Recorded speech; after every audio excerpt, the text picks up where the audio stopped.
बच्चों आज हम लोग स्टार्ट करने वाले हैं कोरिलेशन कंपाउंड्स का आयोपिक नेमिंग, ठीक है ना। तो चलिए स्टार्ट करते हैं। तो इस यहाँ पे क्वेश्चन देख रहे हैं बच्चों, हम लोग कोरिलेशन कंपाउंड्स का आयोपिक नेमिंग करेंगे। हम लोग आयोपिक नेमिंग करने से पहले बच्चों हमें पता होना चाहिए सबसे मस्ट जो इंपॉर्टेंट बात है वह क्या है कि हमें पहचानने आना चाहिए कैटायंस और एनायंस। तो चलिए हम लोग यहाँ पहचानते हैं। तो चलिए इस कंपाउंड्स में देख रहे हैं हमारा एनायनिक पार्ट ये है और कैटायन पार्ट ये है।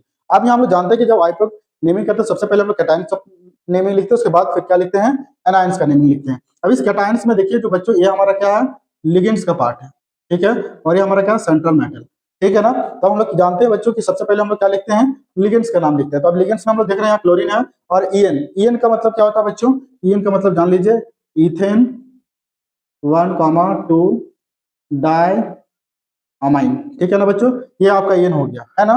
तो चलिए अब सबसे पहले हम लोग क्या है, तो ईएन क्या है, ई से आया और यहाँ पे क्लोरीन अब किस में आएगा, सी से आएगा। अब जब जान में पॉजिटिव पार्ट्स में हम लोग क्लोरीन को क्या लिखते हैं, क्लोराइडो लिखते हैं। तो यहाँ पे कितना है, क्लोरीन 2 है, तो यहाँ पे क्या लिखेंगे, डाई क्लोराइडो। इसके बाद ईएन को हम लोग क्या लिखे हैं, इथेन 1,2 डायमाइन। लेकिन यहाँ पे देख रहे हैं नेमिंग में क्या आ रहा है, नंबरिंग आ रहा है। जब नंबरिंग आ जाएगा तो हम लोग क्या लिखेंगे उसके लिए, अगर 2 है तो क्या लिखेंगे 22, अगर 3 है तो क्या लिखेंगे ट्राइस।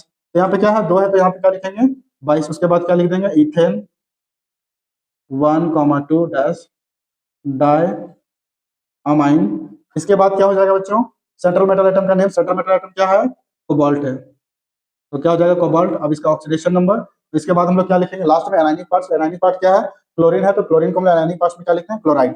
यहाँ पे लिख दीजिए क्लोराइड, ठीक है। अब इसका ऑक्सीडेशन नंबर अगर निकालना है बच्चों, तो यहाँ पे क्या हो जाएगा, सेंट्रल मेटल में इससे क्या हो जाएगा X प्लस Cl का क्या हो जाएगा 2 - 1, फिर प्लस En का क्या हो जाता है बच्चों 0, फिर प्लस क्या हो जाएगा Cl - 1 = 0, ठीक है ना। तो X अब यहाँ क्या हो जाएगा -2, फिर प्लस माइनस -1 = 0। तब यहाँ क्या हो जाएगा x - 3 = 0। अब यहाँ पे इसके बाद क्या हो जाएगा x = +3। तो बच्चों यहाँ पे कितना आ जाएगा +3।